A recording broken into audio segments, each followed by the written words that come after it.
Dans le podcast d'aujourd'hui, je vais te détailler à quoi ressemble la mentalité, le mindset d'une femme leader, entrepreneur et quels sont les mécanismes à adopter pour être plus puissante, déployer plus de leadership, atteindre de grandes choses dans la vie tout en étant alignée à toi, ton être intérieur et ton bien-être. Parce qu'un bien-être personnel et professionnel équilibré, c'est essentiel pour toute femme leader et entrepreneur. Bienvenue dans le podcast Femme Leader, le podcast pour te réinventer et devenir une leader confiante, inspirante et impactante. Hello, je suis Lucie, entrepreneuse, coach en leadership féminin et thérapeute.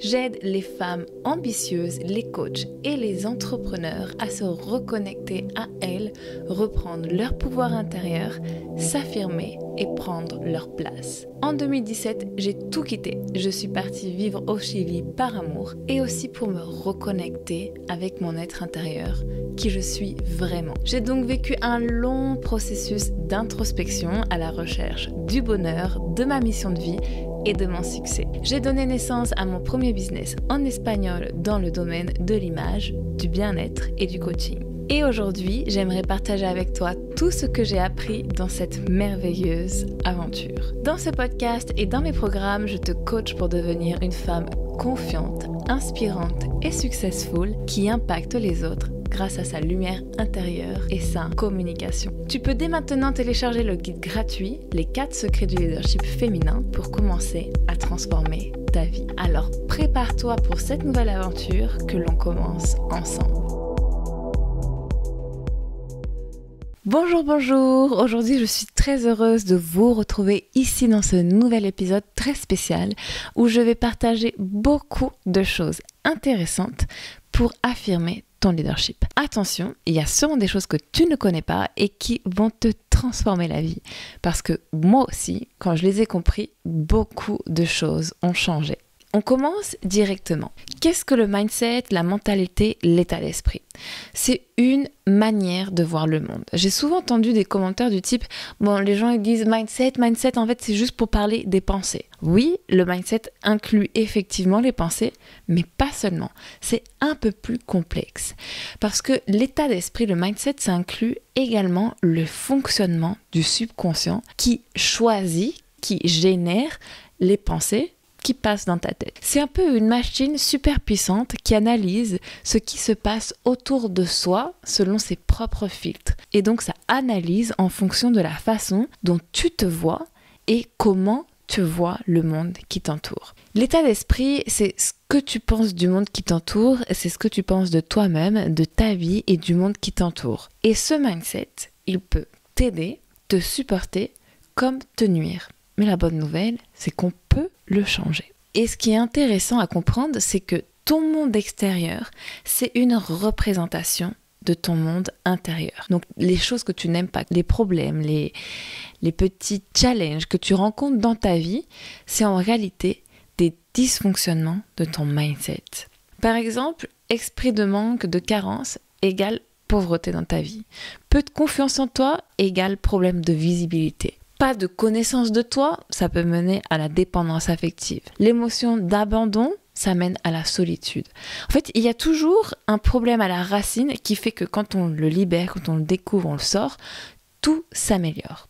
Alors, comment savoir si tu as un bon état d'esprit, si tu as un bon mindset qui te sert pour obtenir de meilleurs résultats dans ton business ? Si tu obtiens les résultats souhaités, alors tu as un bon état d'esprit. Si tu obtiens le nombre de ventes que tu souhaitais, alors tu as un bon état d'esprit. Si tu obtiens le nombre de vues que tu aimerais, alors tu as un bon état d'esprit. Mais si tu n'obtiens pas ces résultats, ou si tu souffres d'anxiété, de mauvaise gestion des émotions, tu dois faire un travail sur ton état d'esprit, sur ton mindset, pour manifester plus de ce que tu veux dans ta vie. Et là, j'aimerais vous parler un petit peu de programmation neurolinguistique.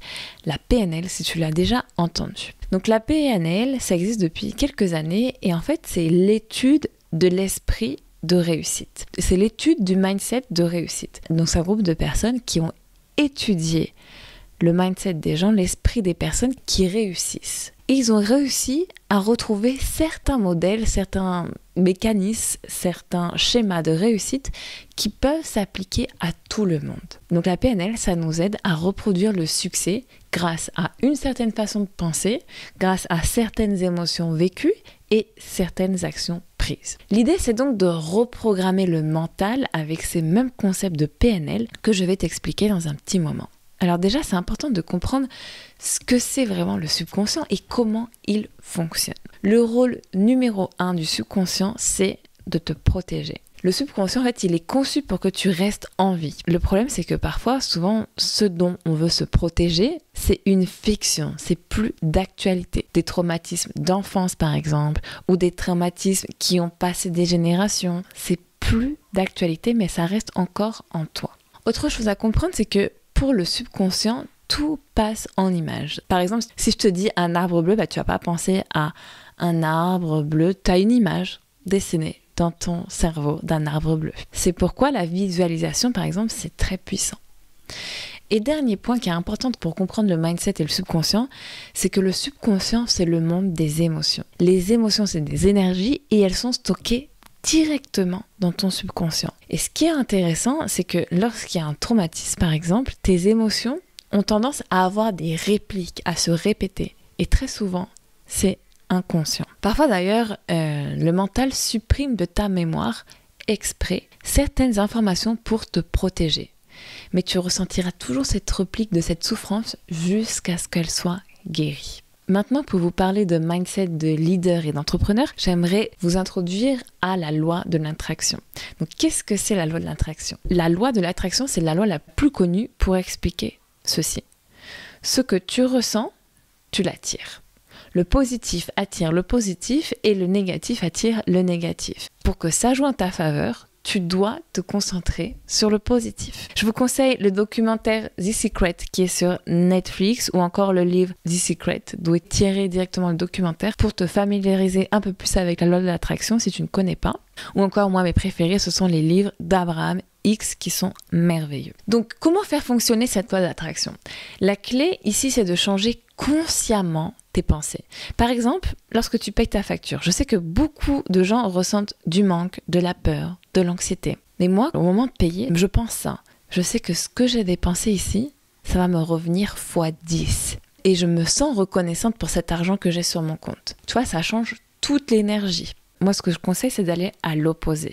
Par exemple, si tu penses « je ne suis pas capable de le faire, que vont dire les autres ? Non, c'est pas pour moi, etc. » Là, tu te mets dans un esprit super négatif. Mais si tu changes et que tu vas au contraire de ça, « je suis capable de le faire, les autres vont adorer, ça va trop bien marcher. » Tu vois, on n'est pas du tout dans la même énergie. On passe du négatif au positif. Parce que les histoires que tu te racontes dans la tête, c'est pas forcément vrai. Tu dois toi changer. Tu dois toi changer ce que tu te racontes.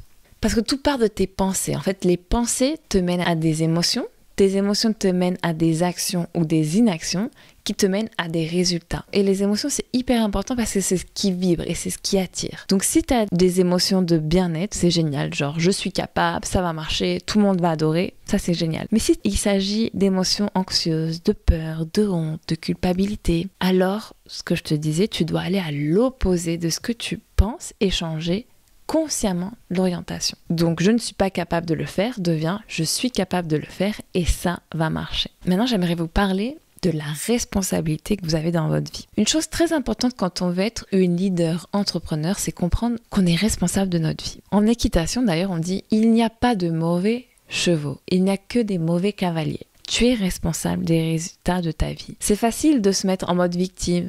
Pourquoi ça m'arrive encore ? Non, j'ai pas de chance. Il m'arrive toujours la même chose. C'est la faute de telle personne si je ne peux pas, si je ne peux pas le faire, si je ne fais pas ça, si je n'ai pas telle ou telle chose. C'est la faute de mes parents, c'est la faute de ma sœur, c'est la faute de mon mari. Ce que tu dois te demander ici pour changer, c'est est-ce que j'ai des raisons ou est-ce que j'ai des résultats ? Si tu as des raisons pour lesquelles ça ne fonctionne pas, tu es en mode victime. Si tu te captes que tu es dans le mode victime, demande-toi, comment puis-je faire ? Comment puis-je convertir ceci en résultat ? Change ton comportement, change tes actions. Et n'oublie pas que savoir est différent de faire. Donc, par exemple, je sais que bien m'habiller pour aller au travail, ça va augmenter ma productivité, ça va améliorer mes relations au travail. Mais si je ne le fais pas, bah forcément, j'ai aucun résultat. Tu vois ce que je veux dire? Voyons maintenant les principaux modèles pour développer un état d'esprit de leader. Et là, attention, j'envoie du lourd. Donc, première chose, c'est faire confiance à ton rêve. Quelque chose d'important. Tout est possible. Si tu as ce rêve, cet objectif, c'est pour une raison. C'est parce que tu es destiné à le créer. L'univers a mis cela dans ton cœur parce que tu es quelqu'un de spécial. Ta mission est spéciale et c'est à toi de développer ce que tu désires. Et attention, il ne faut pas trop te fier aux avis des autres ici. Aie confiance en toi et écoute-toi davantage. Par exemple, Nikola Tesla, celui qui a inventé l'électricité. Imaginez à son époque, personne ne pensait que c'était possible. Tout le monde lui disait qu'il était fou, mais il avait confiance en son rêve. Il savait qu'il était capable de le réaliser. Imaginez qu'il ait écouté telle ou telle personne qui lui aurait dit non, c'est pas possible et qu'il aurait arrêté ses recherches ici pour trouver l'électricité. Ben, on n'aurait pas avancé. Ou encore, j'entends souvent ça de ma communauté ou de mes clientes. J'aimerais devenir coach en, je sais pas, énergie féminine. Je dis n'importe quoi. Donc, je voudrais devenir coach en énergie féminine. Mais tu penses que ça sert à rien parce que de toute façon, il y en a déjà plein de coachs en énergie féminine. Eh ben, imagine-toi si Julia Roberts, elle avait pensé la même chose. J'aimerais devenir actrice, mais il y en a déjà plein des actrices. Ou même Oprah Winfrey. Imagine-toi, elle voulait devenir journaliste, elle aurait dit non, ça va pas marcher, il y en a déjà plein des journalistes. Donc fais confiance à tes rêves, ils sont en toi pour une raison. Moi aussi, il y a une raison pour laquelle je suis coach et non pas scientifique par exemple. Bon, et quand tu comprends ça, tu comprends aussi que t'es pas obligé de te comparer aux autres parce qu'on a tous une mission et des objectifs différents. On va tous inspirer, impacter les autres d'une manière différente. Le résultat final ou même le chemin parcouru, c'est jamais le même. Alors, concentre-toi sur toi, ta mission et ta vision. Autre point, on en a déjà un peu parlé, c'est le fait de se concentrer sur le positif. Reste positif quoi qu'il arrive et confiance que la situation va s'améliorer si c'est pas au top. Je me souviens que pour moi, un grand changement de mentalité au début où j'ai commencé l'entrepreneuriat, ça a été de comprendre que la vie me soutiendrait toujours. Je sais pas pourquoi, j'avais cette chose que la vie devait être difficile pour moi. Et parfois, quand je ne vais pas bien, même encore maintenant, je me répète, la vie est en ma faveur, la vie me soutient et ça me fait beaucoup de bien. On m'a raconté cette semaine une très belle histoire, une très belle métaphore que je vais vous partager ici. Imagine un grand champ de mauvaises herbes et au milieu, il y a cette fleur. Imagine maintenant qu'on décide de s'occuper que des mauvaises herbes. On les arrose, on s'occupe d'elles et on laisse à l'abandon cette petite fleur. Que va-t-il se passer? Cette fleur va être envahie sous les mauvaises herbes. Et au contraire, si on s'occupe de cette fleur, que va-t-il se passer? Elle va grandir, elle va prendre de la place, elle va peut-être même se multiplier. J'ai beaucoup aimé cette métaphore, je trouve ça tellement magnifique parce que même moi, ça m'arrive encore parfois de me focus sur les mauvaises herbes, de me focus sur ce qui marche pas et j'oublie ma petite fleur. Donc maintenant, je le fais consciemment, je repense, j'imagine ma petite fleur, pour moi elle est orange, elle est au centre de mon corps. Et je repense et je donne plus d'énergie à cette petite fleur. Une autre façon d'être plus positive, c'est également d'avoir un cœur reconnaissant, de pratiquer la gratitude. Autre chose, c'est la vision et les objectifs clairs. Donc une leader, une entrepreneur, elle a une vision, elle a une direction, son objectif est clair. Elle sait très clairement où elle veut aller et elle se concentre uniquement là-dessus. Elle a clairement en tête son objectif. La leader, c'est aussi une visionnaire. Donc ta créativité est là pour te servir. Ce que tu dois développer, c'est sûrement nouveau, innovant et peut-être que personne ne l'a encore fait. Fais confiance à ton intuition, à ta créativité, prends action et ne te fie pas trop à ce que les autres pensent ou disent. Fais confiance à ta guidance intérieure. La leader, elle expérimente de nouvelles choses et pour ça, elle doit traverser des petits inconforts et surtout sortir de sa zone de confort. N'oublie pas que tout ce que tu veux, c'est de l'autre côté de tes peurs. Et ça se trouve en dehors de ta zone de confort. Donc ne laisse pas tes peurs t'arrêter sur le chemin du succès. Tu dois surmonter tes peurs pour affirmer ton leadership. De cette façon, tu inspireras les autres et tu montreras aussi que c'est possible pour eux. Et une autre chose très importante qui m'a aidé à réussir dans mon business et à l'idée, c'est que j'avais une fausse interprétation de l'échec. Je pensais que s'il y avait un échec, alors ça marcherait pas et c'est comme ça. Mais avec la PNL, j'ai compris que l'échec, c'est une redirection. C'est une étape de plus qui mène au succès. Et il faut des échecs pour réussir. Et au-delà, plus tu auras des échecs, plus tu auras de réussite. Il y a ce truc qu'on dit dans la vente. Vous savez, quand le vendeur, il frappe à la porte et qu'on lui dit non. Et bien lui, il dit yes, je suis plus près de la prochaine vente. Donc cette manière de penser, ça m'a beaucoup aidé dans l'entrepreneuriat et ça va aider beaucoup de monde parce que la peur de l'échec, elle est grande, elle concerne beaucoup de monde. Beaucoup de monde n'ose pas prendre action sur des choses parce qu'ils ont peur que ça ne marche pas. Il faut prendre action et tu auras toujours des résultats qui se manifestent. Donc développe un mindset, un état d'esprit de croissance et d'apprentissage. En réalité, il faut commencer par quelque chose, une petite étape, puis une autre étape et encore une autre étape qui t'emmènera au succès. C'est pour ça que la persévérance, c'est vraiment important. Être persévérante, c'est un trait super important pour être un bon entrepreneur et avoir du leadership. On dit d'ailleurs que le seul échec, c'est d'abandonner. Persévérer, c'est ce qui permet de s'améliorer chaque jour. Souvent, les gens pensent la motivation, mais tu ne peux pas être motivé tous les jours. Donc la persévérance, c'est ce qui va te permettre d'avancer, même si tu n'es pas motivé. Et un autre point important aussi, c'est de planifier, d'organiser et de connaître la stratégie du projet à réaliser. Sans planification, un rêve, ça reste un rêve. Avec de la planification, un rêve, ça devient réalité. Et n'oubliez pas d'être toujours connecté à votre cœur sur ce chemin. Cultive une énergie élevée de gratitude. Pratique la gratitude chaque jour. Sois reconnaissante pour ce que tu as et même pour ce que tu n'as pas encore. Aie confiance que ça va fonctionner et ça va t'aider à maintenir une énergie élevée. Libère-toi de toutes ces énergies qui te tirent vers le bas comme l'anxiété, les peurs, la honte, la culpabilité, le perfectionnisme, la procrastination, tous ces petits blocages. Et choisis toujours l'amour plutôt que la peur. Parce qu'en fait, nos choix sont motivés, nos décisions sont motivées par deux choses. Ou l'amour, ou la peur. Donc, choisis judicieusement la prochaine fois. Maintenant, pour terminer, je vais partager quelques habitudes importantes pour développer un état d'esprit de leader et d'entrepreneur à succès. Toutes les personnes qui réussissent ont une routine matinale. C'est un moment pour se connecter à elles-mêmes et à leur mission. Les premières heures à partir du début de ta journée sont très importantes, alors utilise-les bien. Tu peux faire de la méditation, du yoga, tenir un journal, lire quelque chose qui t'élève. Donc lève-toi un peu plus tôt et accorde-toi toujours la priorité chaque matin. Vraiment, ça change la donne. Les affirmations positives aussi sont un moyen plutôt simple de reprogrammer ton esprit. Chaque matin, prends le temps de réciter ces affirmations. D'ailleurs, si ça t'intéresse, j'ai déjà quelques méditations sur le podcast ou sur YouTube et je vais en faire beaucoup plus parce que moi, ça a vraiment été quelque chose qui m'a aidée. Donc voilà, je vais le mettre aussi à contribution pour les autres. Le sport aussi, c'est important. Moi, j'aime le sport comme un moyen de se rendre responsable et d'affirmer son leadership. Pour moi, le sport et l'entrepreneuriat, c'est un peu la même chose. Pourquoi ? Parce que par exemple, je fais du pilates, moi, et ma prof, elle me montrait des exercices et je pensais, ah non, ça c'est pas possible, je suis pas capable, je peux pas. Et elle, mais si, Lucie, tu peux, t'es capable. Et bien sûr, je le faisais et j'en étais capable. Donc en fait, ça me permet d'aller au-delà de ce que mon mind, de ce que mon esprit pense. Le sport aussi, ça permet de revenir au moment présent et aussi de challenger son mental en lui montrant que oui, on est capable et que oui, on est forte. Ça représente non seulement des avantages pour l'esthétique, bien sûr, avoir un meilleur corps pour la santé, mais aussi pour ton esprit. Ta priorité à partir de maintenant, ça doit être ton bien-être. Je sais qu'on ne nous a pas trop appris ça, mais comprends que ta priorité, c'est ton bien-être.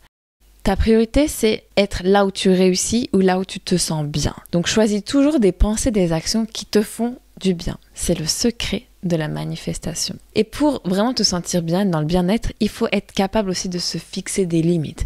Des limites avec soi-même, avec ses propres critiques internes, donc comme je te disais, changer consciemment de pensée, mais aussi, par exemple, sur des habitudes, comme par exemple, ne pas être au téléphone après 22 heures, passer seulement 2 heures par jour sur les réseaux sociaux, pas plus, créer plus de contenu que d'en consommer, et aussi tu peux mettre des limites avec la nourriture, l'alcool, des choses que tu sais que c'est pas hyper bien pour toi. Et aussi, très important, mets des limites avec les autres parce que tu auras besoin de limites très solides pour réussir. Et mon dernier point, c'est quelque chose de très important pour nous, les femmes leaders, surtout si tu es un peu hypersensible, c'est la gestion des émotions. Donc, sois très prudente avec l'anxiété, avec les peurs. Il faut savoir les maîtriser. J'aime cette image que tes émotions, c'est les nuages, mais que toi, tu es le ciel bleu. Donc, prends soin de tes pensées. Rappelle-toi que tu es au contrôle de tout. C'est pas tes émotions qui sont au contrôle. Les thérapies, l'EFT, le tapping, c'est très utile pour développer des bons outils de gestion des émotions.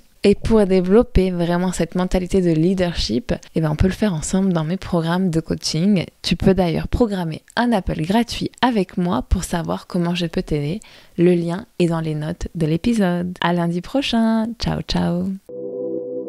Si tu as aimé l'épisode, laisse 5 étoiles et abonne-toi. C'est la meilleure manière de soutenir le podcast et d'aider un plus grand nombre de femmes à se reconnecter à leur confiance personnelle, prendre leur place et briller.